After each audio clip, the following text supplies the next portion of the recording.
Good afternoon. I am indeed a proud member of the faculty of the iSchool, and it's my honor to serve this year as chair of the Faculty Senate. So the happy duty falls to me to do the introductions this afternoon. What can one say about Anna-Marie Cauce? Yes, I know. Let's begin with something that shouldn't be extraordinary, but it is. She is one of us. She understands this university. She understands its values, its mores, its traditions. She's in the DNA of the place and vice versa, which is all too rare in contemporary higher education. We could also talk about her commitments to equality, equity, and inclusion, to truth and fairness, to access and excellence, acknowledging that those are inextricably linked and mutually reinforcing. We could also talk about a commitment to shared governance in all its forms. This is especially important as we move forward to build structures to prepare for the faculty of the future with new and emerging modes of scholarship and pedagogy, community engaged, interdisciplinary and cooperative in an inclusive and diverse community, reinforcing the role and importance of the university as a public good. And those are all inextricably linked. All of which will help to ensure access and excellence for our faculty as well, because a great university requires a great faculty and vice versa. Shared governance doesn't mean we always agree. We don't always agree on approaches, on priorities, but there's always an open door. There's always a respectful ear to different and alternative opinions, ideas, and perspectives, and a willingness to engage in joint effort on mutual goals and interests. She is a principled and forceful advocate. She is disarmingly honest. She is warm and funny and genuine. She is a great Twitter follow, and about as normal a person as you could expect in a place like this. She is all of these things and more, and she is the president of the University of Washington, Professor Anna-Marie Cauce.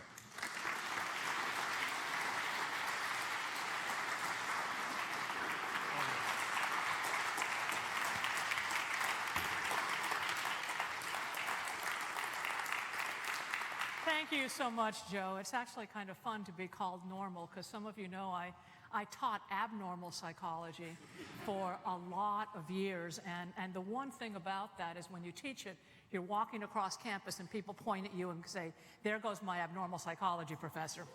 I'll leave it to you, so I really appreciate that introduction. And also, for those of you, I really recommend checking out Joe's podcast, Documents That Change the World. It's a really wonderful example of how a talented scholar is connecting his work to stories that are fascinating and relevant to everyone. And part of what I'll be talking about today is the importance of making sure that our work just doesn't appear in publications, but that we reach out to the community more largely. I also want to very much thank our regents who are here, Joel Benalil, Joanne Harrell, Constance Rice, Rogelio Riojas, Daniela Suarez, and David Zeke. Thank you so much. We've been really lucky that there have been a couple of really fun events, the opening of the Burke, the 25th year of the Costco scholarships, and so it's been fun spending some time together the last couple of weeks, and I appreciate you being here. I also want to thank all of you who are here in the audience and all of you that may be listening on your computers or devices or phones. I look better big than on a phone, but what can we say? It really is important, I think, for us to spend a little bit of time talking together about the issues that face us. And your participation in our great public university is what makes it great. So thank you all for tuning in, whether you're doing it today or whether maybe you'll play it tomorrow. In any case, I want to acknowledge before I start that we're on the land of the Coast Salish people, which touches the shared waters of all the tribes and bands within the Suquamish, Tulalip, and Muckleshoot nations. This absolutely gorgeous space is a living reminder of the tribes and the native people who founded and remain integral to our community. I always look forward to this annual address because it gives me the privilege and the opportunity to talk with you, our University of Washington community, about the things that we care about most, and that's our public mission and our impact, locally nationally, and globally. And today, I also want to talk a bit about the role our great public university plays in advancing the freedoms and responsibilities that define our 243-year-old republic. So I'm going to be talking about our work and how it's important to democracy more generally. Every intellectual inquiry, act of creation, life-saving treatment, and inspired student is an extension of our public mission. It begins when we create pathways to excellence and opportunity for our students, and that often begins well before they ever set foot on our campus. If you read the papers, and I certainly hope that you do, you'll find that lately a lot of the focus on higher educations is on job attainment and on starting salary. And of course, that's something that we not only care about, but as a university, we excel at it. This year, CNBC conducted a brand new ranking of colleges that pay off. Now, I particularly love brand new rankings, and the reason why I love them is they really tell you something about what moves universities in terms of their intrinsic motivation. Brand new rankings tell you what we care about when no one's looking and when no one's handing out prizes. So, okay, drum roll. What's the top public university in terms of return on investment for students, as measured by comparing what they actually paid for their bachelor's degree after financial aid and so on, to their starting salaries after graduation? So again, what is the top college that pays off? Right, University of Washington, Seattle campus, number 1. Okay? Now, who's number 2? University of Washington at Bothell, absolutely.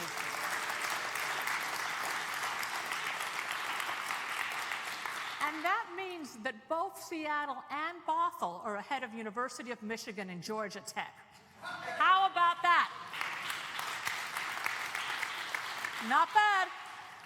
Now, this new ranking says a lot about how our undergraduates get an affordable and excellent education that prepares them to compete for top employment opportunities.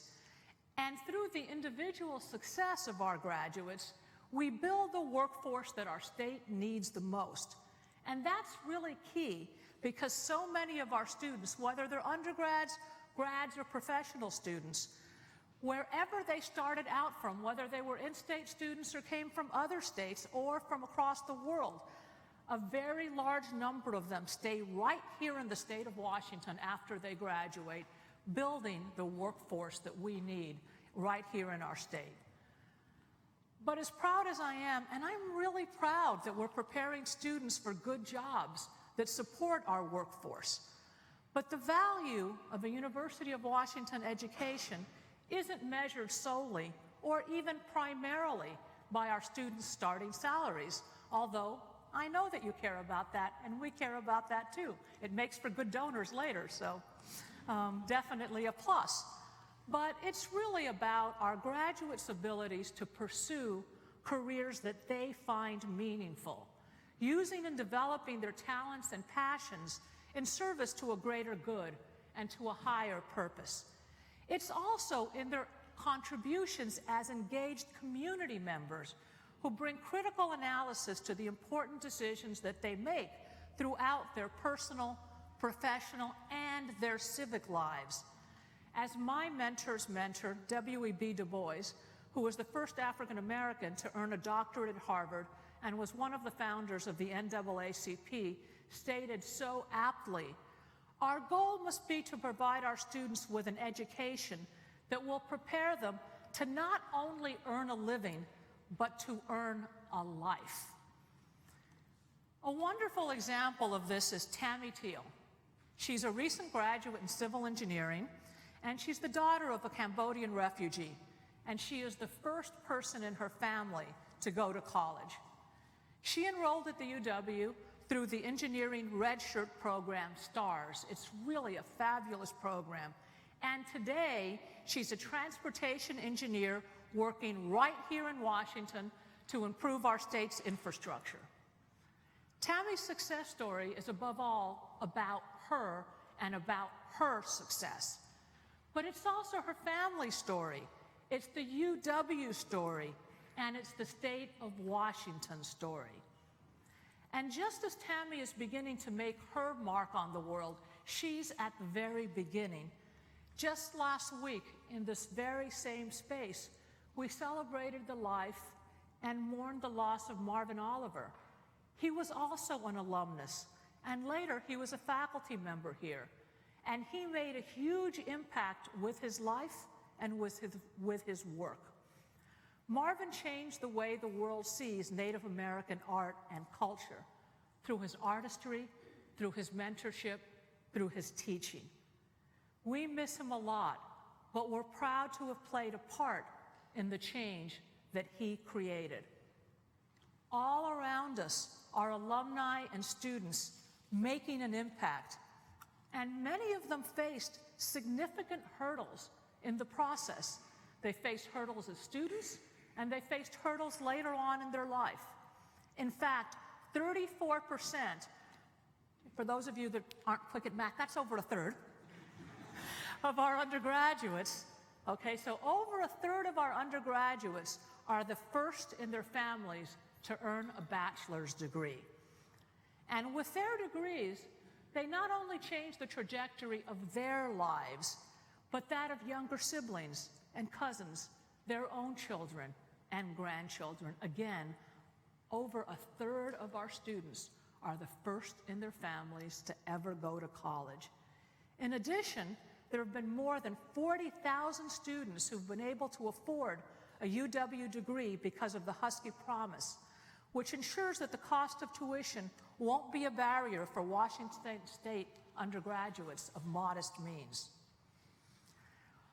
Now, we also create the next generation of educators, scholars, and researchers by expanding access to graduate and professional education as well. Through programs like GOMAP, which support students of color, most of whom are also the first in their families to attend college. We prepare physicians, nurses, pharmacists, physicians assistants, and dentists to provide health care to underserved and rural regions across our state. And not only across our state, across a 5-state region through our medical education program and our regional partnership with Gonzaga University in Spokane. Quite frankly, given our size and breadth, we don't just create pathways to opportunity, we create highways to opportunity. What we do really matters. And as a public university, we depend on public support to be able to build those highways, to be able to fulfill that mission. Some of you may remember a year ago, I stood right here, and I painted a picture that was not only blunt, to use your words, was quite honest, Joe, and was also scary about the risks to our university and to our entire higher education throughout the state without more public reinvestment. Now, nobody likes to start off the year on a low note, but I felt it was my public duty to share the reality of what was at stake because the stakes were high. Our work and our impact, again, because of the size and breadth of what we do, affects our entire state and well beyond. Now, I'm here to say something really positive. Thanks to our students, faculty, and staff, and to a truly outstanding state relationship team, we were heard in Olympia. They heard us. Our efforts were also helped by friends and supporters around the state, including UW Impact, the UW Alumni Association's advocacy program. These alumni and supporters met with legislators. They provided testimony at public hearings, and they sent more than 2,500 emails to legislators. And the result was a budget that begins to reverse the long trend of disinvestment. We were heard.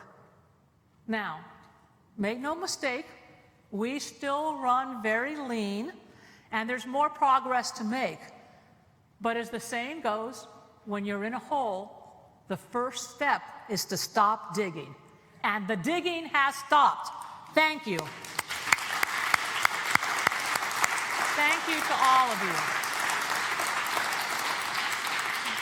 This was really and truly a group effort. And given that the vote was by one, every single little bit made a difference. And now we have to keep that momentum going. That same momentum is evident in the success of the Be Boundless campaign. As we enter that campaign's final year, I'm profoundly grateful to the hundreds of thousands of supporters who have contributed and who share the UW's commitment to make a difference and to have an impact. Many UW donors, including some of you in this room, are UW alumni, and you realize how what you've learned and what you've experienced here has added value to your lives. And I want to thank you for paying it forward and making sure that others have the same opportunities that you had. But interestingly enough, whenever I mention this, people get a little quizzical, but the truth is that more than half of our donors are not UW alumni. In fact, some have never set foot on our campus or have been served by our hospitals and clinics. They give to protect the natural beauty that surrounds us, to discover new vaccines to stop the spread of communicable diseases, and because they value works of art that inspire and bring us together. They give to and through us because they recognize that by giving to us and through us, they're making an investment in making a better future. Often, before they decide that they're going to give to us, they've done extensive research. They've looked to see where are the best faculty, where are the best centers, where is the very best research happening. And it's based on that that they decide to give to us, because the research and scholarship that takes place here leads to innovation and discovery that adds to our knowledge and abilities, that contributes to longer and healthier lives, and that informs evidence-based policies that lift up all people everywhere.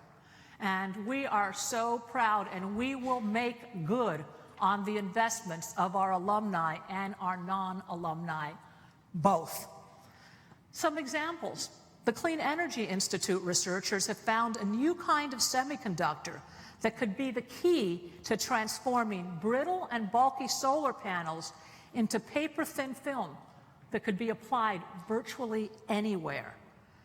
And research informs the Forefront Suicide Prevention's work with veterans and their families to reduce the risk of suicide in the home. Researchers at the Institute for Protein Design are working on a synthetic protein that may one day allow us to program our own cells to repair a brain injury. Wouldn't that be cool? Across the University of Washington, research takes us to the furthest frontiers of human knowledge and moves us a step closer to turning yesterday's science fiction into today's reality. I visited so many labs, and that's exactly what I think. This is sci-fi, but it's here. It's here today. It's building tomorrow. But even as we look outward to investigate the edges of the known universe, we also need to look inward and explore what it means to be ethical, creative, and just. Our law school works with the Tulalip tribes to divert nonviolent drug offenders. UW philosophy students go into local classrooms to introduce concepts like the nature of knowledge, identity, ethics, and freedom to elementary school students. It is so much fun to watch them in action. At the UW, outstanding, absolutely astounding technical and medical advances happen alongside the important work of exploring what those advances mean to us as a democracy, as a society, and as human beings. This mindset is fundamental to our population health initiative that brings together our unique combination of strengths to make people's lives better.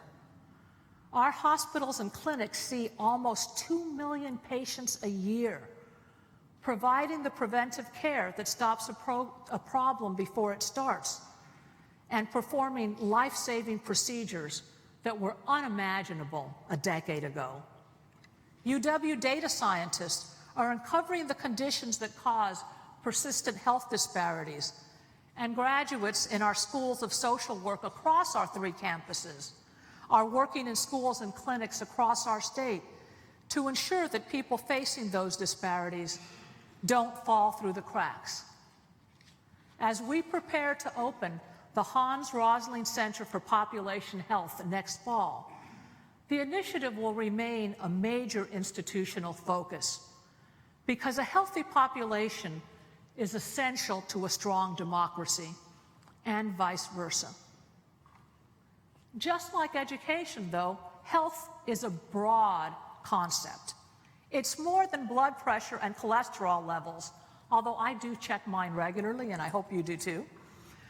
And yes, it's about producing more doctors and nurses and social workers. We need more, and we are doing more to produce more. But population health is also about preparing teachers and data scientists and artists and musicians, architects and lawyers, financial analysts, sociologists and ecologists. We all have something to add to population health. Because it's also about examining the conditions that contribute to health. Healthy populations not only have access to health care, although that is very important, they also need to have access to clean water and air. They need to live in communities with parks and green spaces and public works of art that promote and are essential to health. Every member of this community, every person in this room, everybody watching has value to add to that work. And Provost Richard and I intend to prioritize ways for even more of us to add value to that effort. And you'll see us talking more and more about how to extend population health out. We also will be taking the population health lens and turning it on ourselves, committing to deepening our emphasis on student wellness and resilience, ensuring that our students have adequate access to behavioral and mental health resources, and strengthening our efforts to prevent sexual harassment and abuse. We must build communities where we feel an obligation to each other as human beings, not despite, but because of the wonderfully diverse array of backgrounds and experiences that we represent. We must strive to nurture a culture that brings out the very best in us all and where we feel valued, because insecurity, suspicion, and fear is what fuels hate and division. Now, I know we're far from perfect, and I know that some members and some sectors of our community do not always feel heard, understood, or appreciated. We have a lot of hard work ahead of us. Right now, we're undertaking a university-wide survey to better understand the culture and climate that you, as students, faculty, and as staff, experience in your lives and in your work. We want to learn what we can and must do better. And as we move to the next stage of the Race and Equity Initiative, and I want to give thanks here to Dean Ed Taylor and Vice President for Minority Affairs and Diversity, Ricky Hall, as well as the Advisory Committee, which includes faculty, staff, and students from all 3 campuses, for leading that effort. But as we move to the next step, we need to better understand what we're doing wrong and need to improve, we also need to understand what we're doing right. For 6 years straight, we've been named a great college to work for by the Chronicle of Higher Education. We're the only college or university in our state with that kind of record. So it's also important that as we look to see what we need to fix, that we also understand better how do we make sure to preserve those things that you value and that made you choose us. We know it's a tight job market, and we appreciate the fact that you've chosen us, and we thank you for making us your workplace. So if you haven't already, take that confidential survey. You received an email with a link to the survey on October 8th, and you have until November 8th. So you've got a month to take it. Your voice matters, so please make your voice heard. As the University for Washington, creating an inclusive, compassionate culture is not a theoretical exercise or a luxury. It's an intrinsic part of our excellence, and it's intrinsic to our public mission, as well as being a critical part of health. So, I'm going to pivot to talk a bit more about our role in democracy.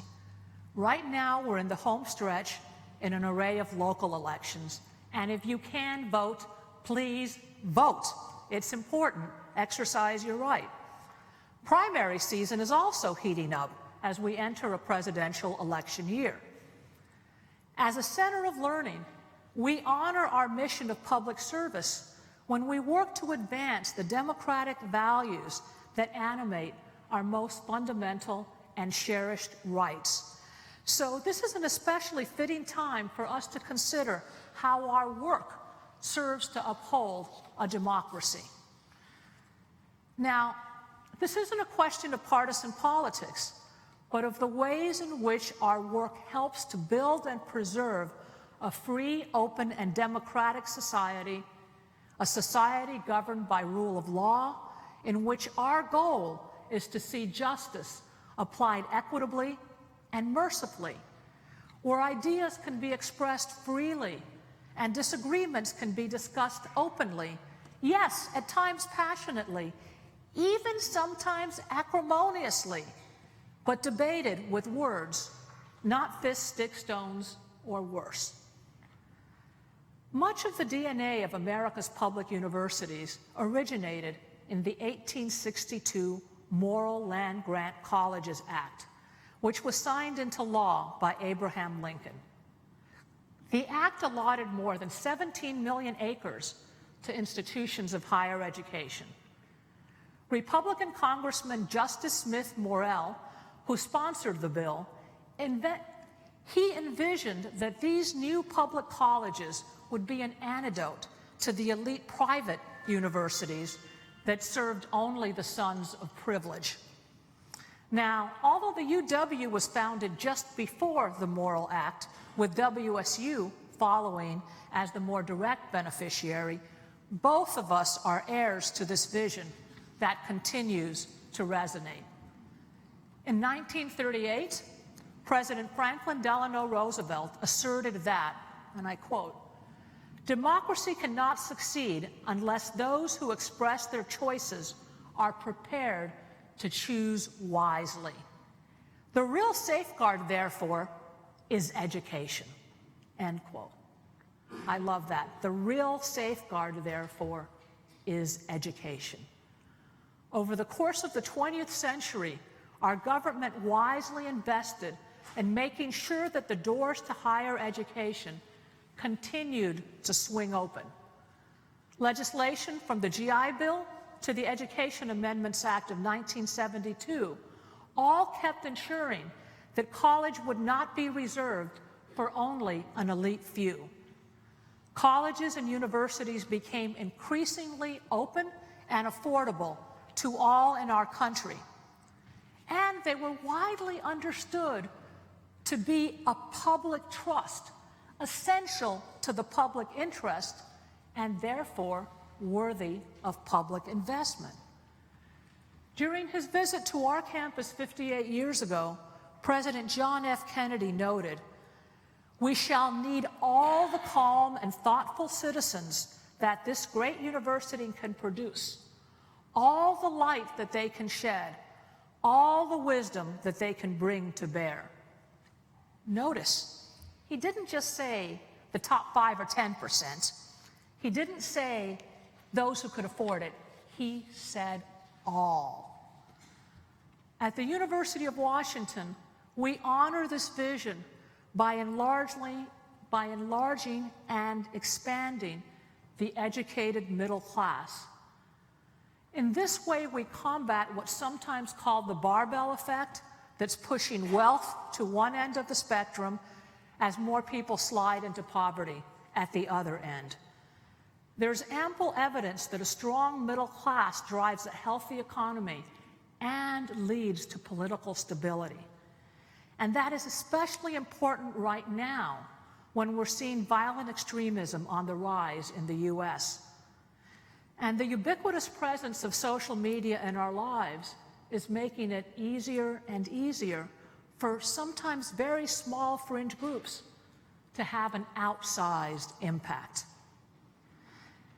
And we all face a tidal wave of information with little to distinguish reliable, well-sourced reports from fear-mongering and misinformation. Compounding these threats is the perception, often fueled by those who stand to benefit from conflict, that we're a deeply divided and polarized society. Now, the data does show very, very clearly that economic inequality has increased and that class divisions are greater. That's fact, no question about it. But when it comes to core values, we're not as polarized as you might imagine.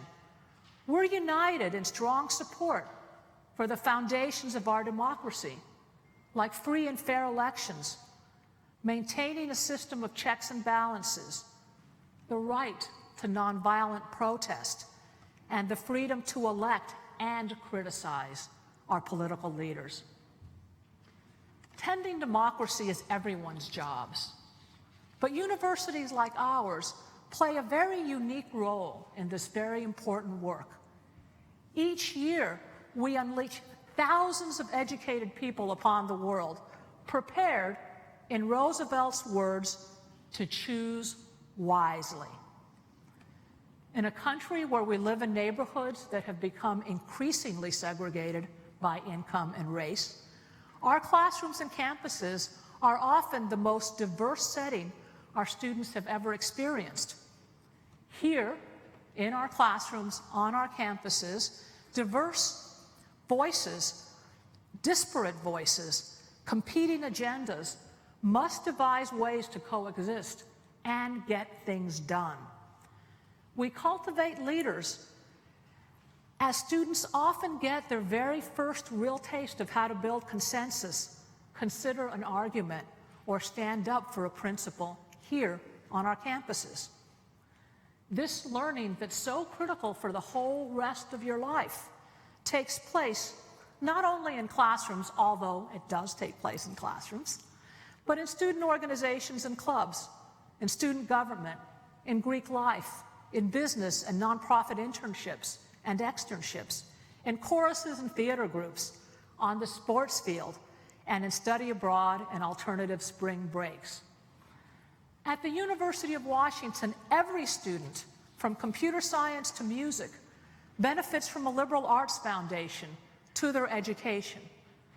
Through teaching and scholarship in the humanities, we cultivate the ability to reason and to be reasoned with. And students develop the ability to place the problems of today within the context of the struggles of humanity throughout the ages. In every discipline, we teach and reward intellectual honesty and rigor. We find new lenses through which to explore our past, like the upcoming lecture by renowned scholar Domenico Lorenza about how Leonardo da Vinci's work illuminates the intersection between art, science, and innovation. I'm really looking forward to going. For the UW, impact goes beyond our technical and medical advances to encompass what those advances mean to us as a democracy, as a society, as human beings. We often talk about, as important as it is to come up with disruptive technology, we need to think about those that are disrupted. We examine primary sources. We collect data. We seek out evidence. And when the evidence disagrees with our hypotheses, we revise them. We're grounded in a shared knowledge and understanding, an agreement that facts must lead any analysis, and that we make better policies when we're informed by research and analysis. Academia's capacity to debate and rigorously interrogate assumptions is at the heart of the research enterprise. And the UW is home to groundbreaking research. And this research scholarship and innovation helps to shape our democracy. The work illuminates difficult issues and applies innovative problem solving to challenges like election hacking and deep fakes that were unimaginable only a few years ago. It's in this way that we shed the light that Kennedy described. The newly launched Center for an Informed Public epitomizes the interdisciplinary nature of this important work. It's a wonderful center, and I'm really excited about the work that it's going to do. It combines expertise from the iSchool, the Information School, Human-Centered Design and Engineering, the School of Law, and the Communication Leadership Program. And the center will enhance the work of tackling the real-world problems that are threatening our collective understanding of objective truth. It would seem to be very simple. These days, it is anything but simple. These challenges are not abstractions. They manifest in our daily lives. For example, in things like vaccine skepticism, which is actually growing despite the evidence getting clearer and clearer, or our opposition to net neutrality. As a public research university, we can and must apply research to issues like this, just as we would to an Ebola outbreak or to a decline in the orca population. Through the Strom Center for Jewish Studies in the Jackson School, Noam Pianko is bringing much-needed cultural and historical context to the controversy that arose when the president urged Israel to deny entry to 2 U.S. congresswomen who were practicing Muslims. Our professor of pediatrics, Fred Rivera, is leading the School of Medicine's new firearm injury and policy research program, which is seeking evidence that can help reduce the terrible cost of gun injuries and deaths right here in Washington while still protecting Second Amendment rights.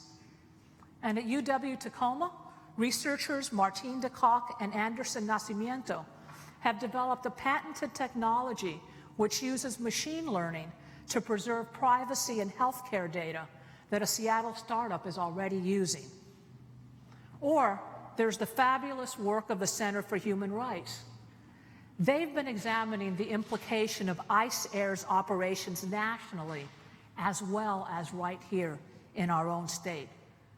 Such analysis can yield a deeper understanding of the role played by our own communities in federal immigration enforcement, which is necessary to craft improved policy at the local, state, and federal levels.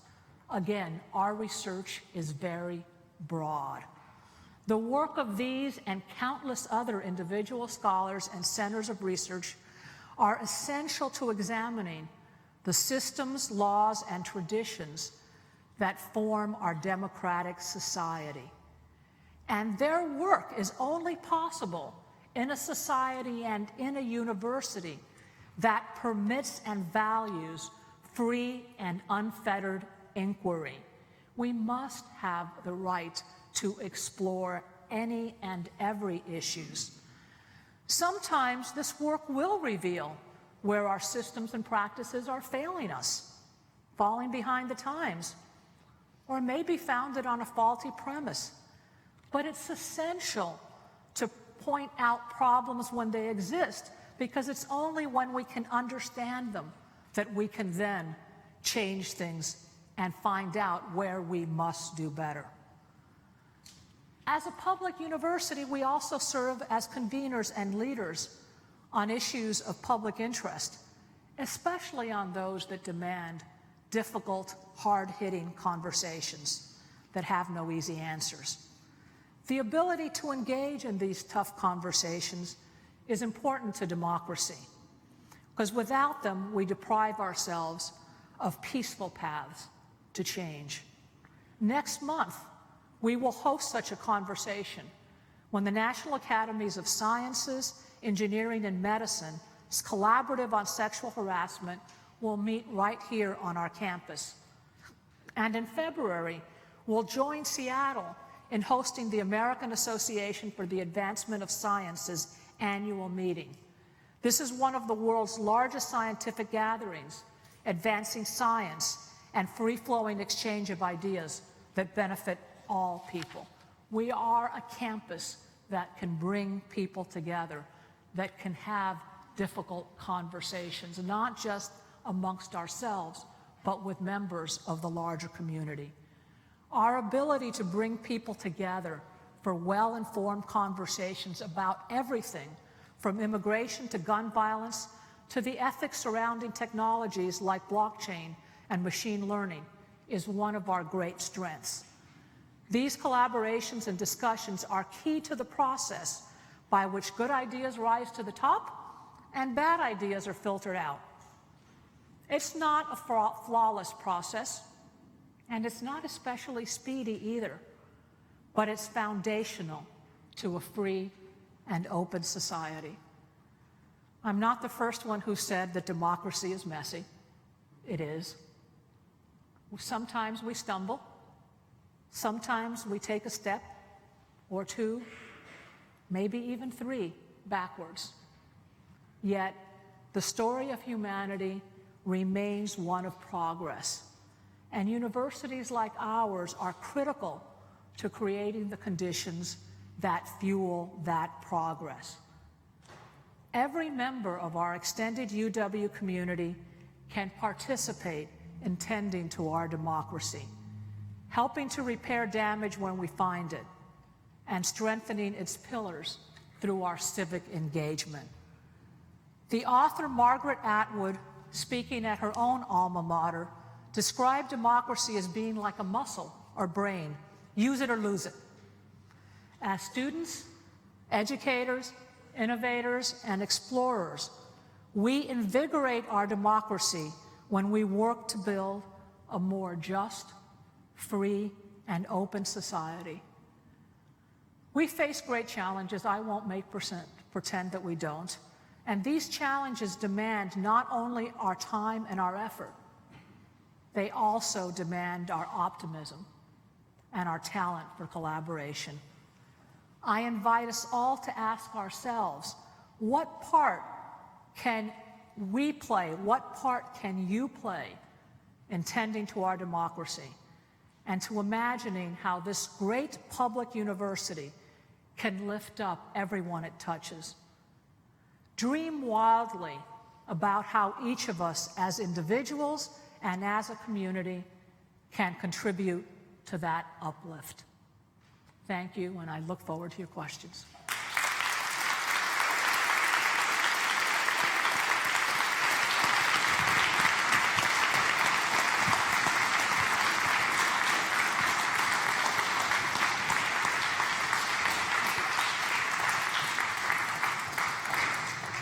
If you do have a question, please make your way to one of the microphones in the aisle, which may be behind you. For anyone with accessibility needs, please raise your hand, and an attendant will bring a mic to you. As folks are getting in line, and I see we have several, we did receive some questions also via email, which we'll answer here or directly if we don't get to yours. So we'll start with one from Glenda Roberts in the Kidney Research Institute. She had several questions, but the first are, I am concerned that the escalating cost of higher education is pricing Washington State students, particularly in the Puget Sound area, out of the market. With the emergence of high-quality, low-cost online degree programs, how should the University of Washington be thinking about a hybrid curricular options, combining this new model with the UW's residential model, and how would this approach affect the residential model and the UW's tuition income stream? Okay, well, thank you. First of all, I want to say that we are absolutely incredibly concerned about the affordability issue. And we've been working very, very hard to address that. Like I say, our Husky Promise has made it such that we have over 40,000 students that have gone through the university without paying for tuition. And most of them, I should probably make clear, also get money towards cost of attendance, because sometimes we equate free tuition with free college. The truth is that cost of attendance in a city like ours is slightly higher than the cost of tuition. Our state, when I talked about the state reinvestment is first and foremost in students. And we now have probably the best state financial aid package in the country, or certainly right up there. So I do think that both with our own resources, through our fundraising, and we've done a fabulous job fundraising for student scholarships, and with the help of our state, I think we have a good system that's affordable. Students can also, there's a range of things they can do to make it more affordable. For example, a student can do 2 years at a community college, a community or technical college that's close to home, where they might be able to live at home and not have the costs of the residential cost, and then end up coming here. About a quarter of our students are transfer students, a group that sometimes doesn't get talked enough a lot, and they are a great, great part of our community, and we love our partnerships with the community and technical colleges. But we also have a range of other programs. We have some of the most extensive online programs. In fact, we have a program that we started, probably about 5 or 6 years ago in the College of Arts and Sciences that is geared towards folks who have about 2 years worth of college. And there's an awful lot of folks that have about that much college, and for whatever reason they dropped out and then went in, and they can finish a low-cost degree online. Also on our campus, in our language classes, a lot of them are taught hybrid. You come in one day and do the conversation, but then you do the other work online. So I'm all in favor of looking at a range of different models. I don't think that we're about to end the residential model. In fact, our Bothell and Tacoma campuses that were started originally as just residential schools, more and more students are looking for, that were started as commuter schools. More and more of their students are looking for a residential experience. So I don't think that'll go away, but we also want to make room for a wide variety of ways to attend, some of which, will make it less expensive. So thank you, and I will visit the Kidney Center, by the way. We had a few moments before to touch base. All right, we'll alternate here between the two microphones. The closest one, please proceed. Go ahead. Me? Yes. Okay. Sorry. Hi, my name is this work? Okay, I'll just yell. Hi, my name is Claire. I'm a student here at the University of Washington. I'm a senior. And I wanted to ask President Cauce, speaking about your words about how UW is a great place to work, you're putting out the climate survey, and our supposed responsibility to justice and equity. How does that come into play when so many workers from Consolidated Laundry lost their jobs? And when will they be getting their jobs back? Because even though some of them were relocated, they were facing so many difficulties for accessibility, received very little training for the work that they were placed into, and we believe that this is unacceptable. So how is that upholding the university's standards of equity and saying that we are a great place to work and something to be proud of? Thank you for your question. We talked about this last year as well. That was not an easy. It was not an easy decision that we came to. we came to the decision for a variety of factors, including the fact that it would have been a fairly large investment to keep the laundry open, but we did make a commitment that any worker who was interested in staying here at the UW, we would find another position for, and we've made good on that, so thank you.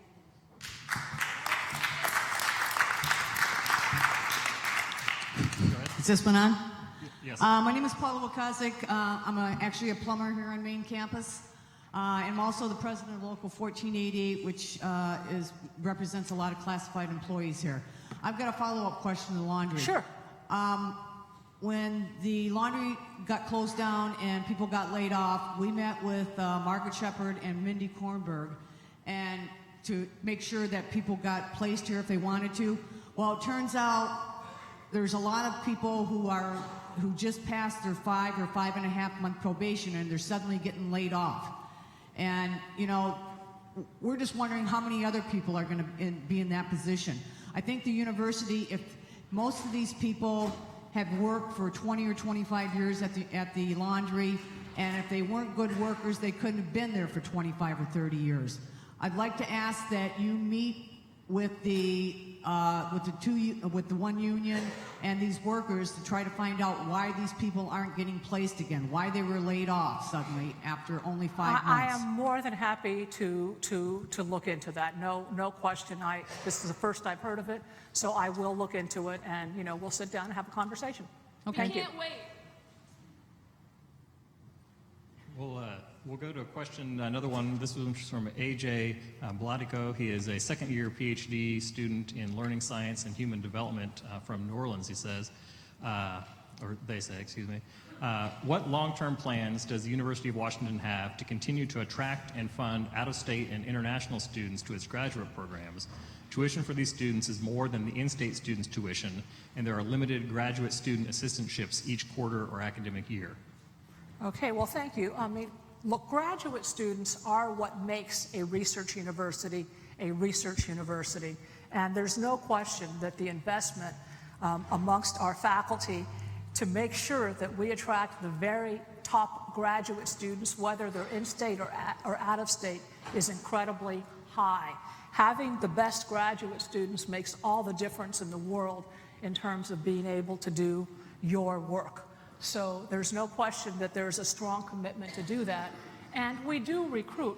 When we're recruiting for graduate student, it is an international recruitment. We do have, again, different programs work different ways. Most of the programs that I'm aware of, when a student comes in, they do make a multi-year commitment to them in terms of a TA-ship or an RA-ship. Where we really tend to be short is in terms of just what you might call scholarships. So where we can bring a student in without necessarily requiring that they TA or RA the entire time. And that has been absolutely one of the top priorities for our provost, Mark Richards, who's out of town at a professional meeting. I can just see him lighting up at that question, because that is one of his top priorities. And I can assure you that all our deans are on the same page, because graduate students are so important to everything we do. They're involved in the research mission, working side by side with faculty and making the most important discoveries in the world, but they're also very involved in the teaching mission, often being at the intersection between faculty and undergraduate students. So that's an issue that we're working on. Thank you. Go back to the microphones. Hello, I'm Dr. Zoe Sandstead. I'm a resident in family medicine at UW. For those of you who don't know what a resident is, there are 1,400 residents and fellows at University of Washington who are your doctors, 20% of the doctors in King County. Medical students graduate with $200,000 on average in debt, and the residents at UW in their first year pay over half of their wages in rent. As Seattle becomes more and more expensive of a city, how are we going to continue to attract the top talent to our residencies and fellowships when residents cannot afford to live in this city? No, first of all, I want to say that I do know who residents are. I'm a clinical psychologist. I didn't do a residency, but I did an internship and was often supervised by residents, and I know what a critical part they play in the fact that we have excellent hospitals and that we provide excellent work to patients. There is absolutely no question as to whether we're talking about students, faculty, or staff.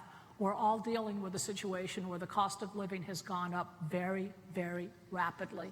And we are doing our best to try and stay on top of it. I know that right now the residents are at the bargaining table, and obviously I'm not going to be bargaining from this position. And I can tell you that, we are looking forward to we're engaging in bargaining with good faith, and that, as you say, it is absolutely critical to us having not just excellent research, but excellent patient care to be able to attract top residents. And so it's important that we work hard to come up with the kind of compensation. Any resident who manages to get into the UW has choices. We know that. And we need That's to be... not how the match system works, respectfully, but thank you. I understand what you're getting at. But you know what I'm getting at is that, you could, and we take pride in the fact that the best, like yourself, come here, and we have to make that possible. So we'll be working with you at the bargaining table. With a 2% raise? 1% actually is what we were proposed for our first contract, yeah. Even though we've gotten 3% the last 3 years. Okay. We'll go to the Okay, we'll go to guys. the far microphone there. Is this on?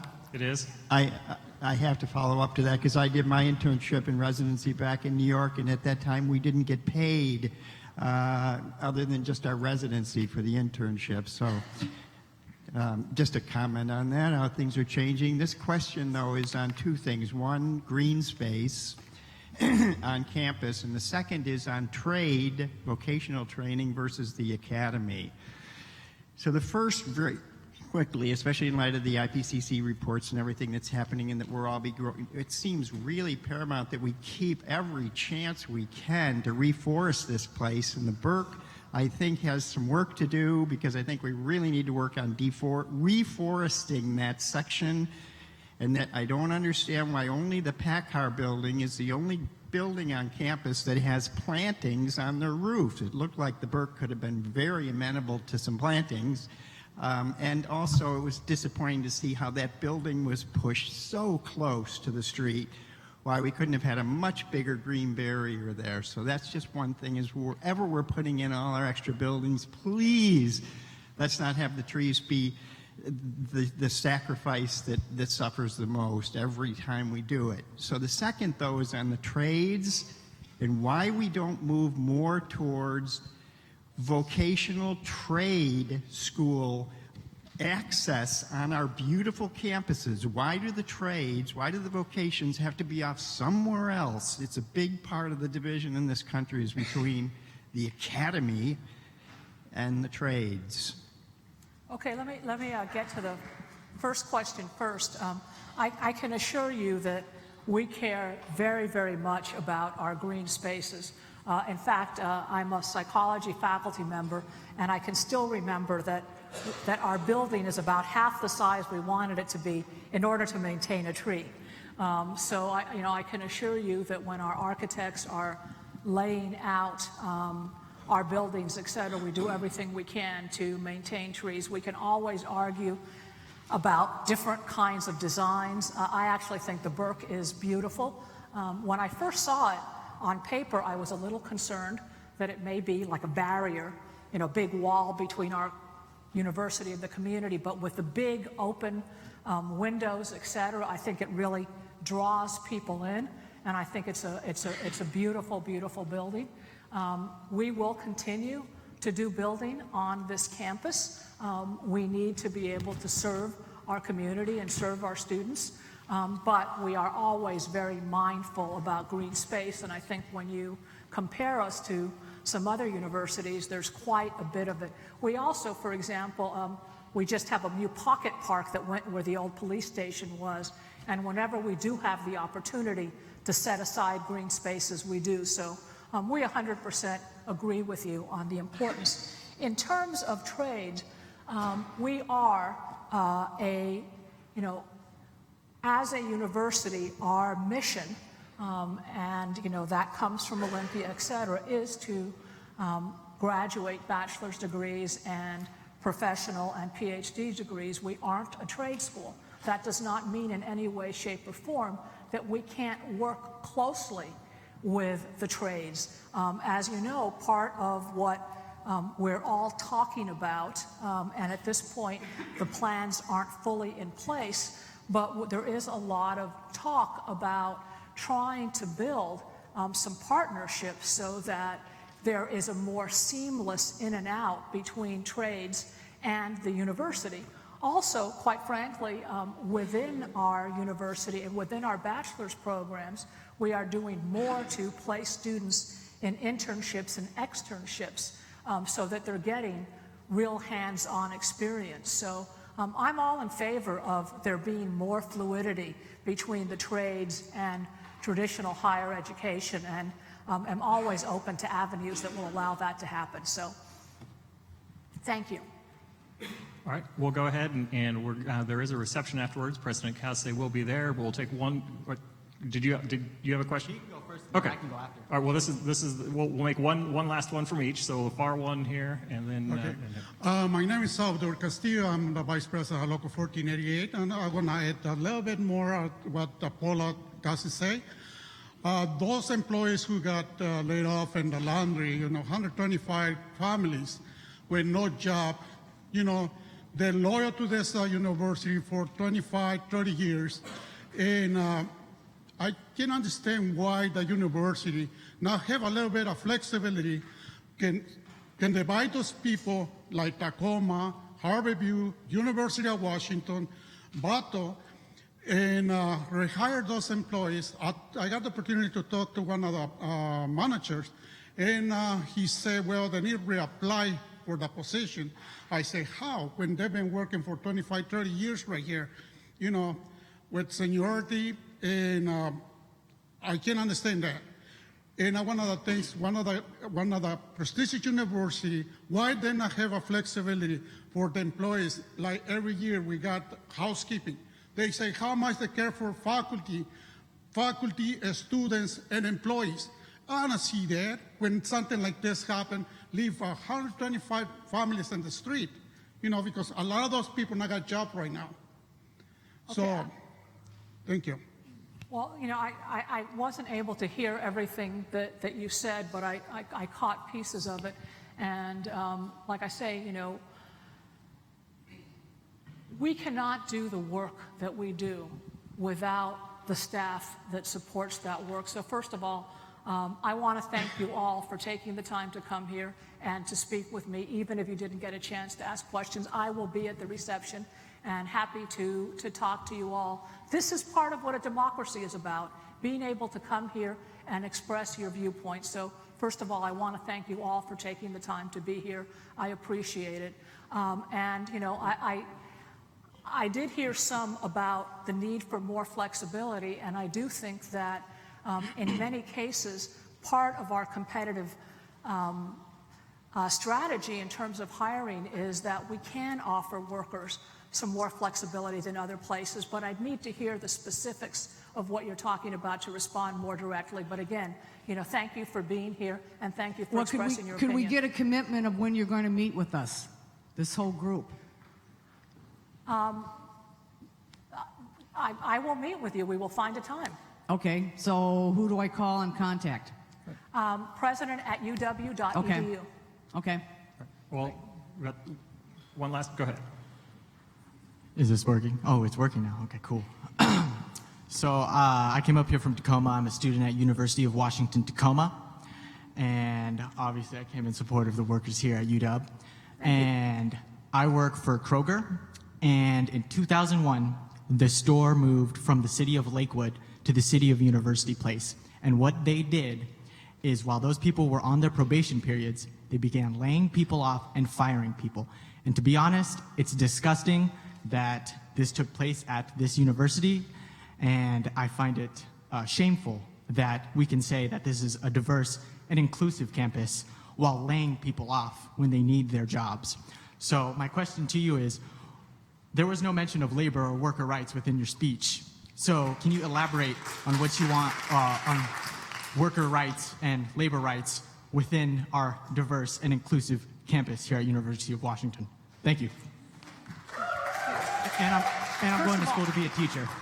I do want to say that labor rights, we work, we went to Olympia together with our labor unions, and that when we would want to continue to work closely together, because together we can, the more money that comes into this university, the more higher education is valued, the more we can give back out. So in fact, we do work together with labor, and labor is absolutely key to our universities. I just heard for the first time that there were people that were being laid off. I would like to know, as I said, I think facts are very important. I would like to know the facts a little bit better before I can respond, because right now I don't know exactly what's going on, but I appreciate it. Will you meet with this group directly right after this? Will you meet with our group right here? I will be here for about 15 to 20 minutes after that. I'm happy to talk with you, but what Paula suggested was a separate meeting, and so we will find time for that. But I'm not going anywhere, and I'm happy to come talk to you. All right, there's a reception outside. Thank you all for attending and for watching online. And if you folks would want to stay here, I'm happy to meet with you.